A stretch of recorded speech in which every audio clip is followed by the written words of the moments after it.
বিগত সময়ে যারা ছিলেন এরা দেশের অর্থ কিভাবে লুটপাট করেছে, টাকা পাচার করেছে, এটা আমরা দেশবাসী জানি। একদিকে তদন্তাধীন রয়েছে, আরেকদিকে এই তদন্তের কারণে যারা আজকে আমাদের এই এলাকায় লক্ষ লক্ষ কোটি কোটি টাকার যে প্রজেক্ট আমরা যেভাবে বঞ্চিত হয়েছি, ঠিকমতো কাজ হয় নাই, তাদের বিরুদ্ধে আইন অনুযায়ী ডিপার্টমেন্টাল ব্যবস্থা গ্রহণ করা। পাশাপাশি অনেকগুলা কাজ যেগুলা চলমান, খুব দ্রুত শেষ করা দরকার।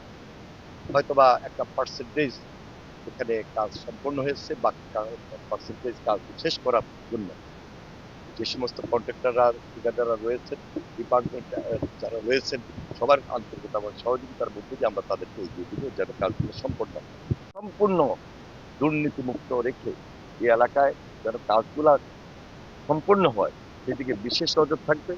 এবং আমরা সবসময় দায়িত্ব নিয়ে এই কাজগুলো সম্পূর্ণ হচ্ছে কিনা সেদিকে বিশেষ সজাগ থাকবো, সতর্ক থাকবো, এবং টোটালি একটা জিরো টলারেন্স যেন আমাদের এই কাজগুলো সম্পূর্ণ হয় সেদিকে আমাদের টাস্ক ফোর্স যারা রয়েছে, আমরা যারা রয়েছি, আমরা সবাই সতর্ক এবং সজাগ থেকে এই কাজগুলোকে সম্পন্ন করে উদ্ধার করে নিয়ে আসবো।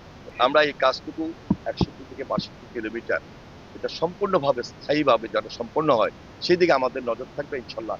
আমরা এই দেশপ্রেমিক সরকার, আমাদের তারেক রহমানের নেতৃত্বে এই কাজগুলা আমরা সম্পন্ন করবো এবং আমাদের এই অঞ্চলের নদীভাঙ্গা মানুষের যেটা প্রয়োজন সেই কাজগুলা যেন আমরা তাদেরকে দৌড় গড়ায় পৌঁছে দিতে পারি।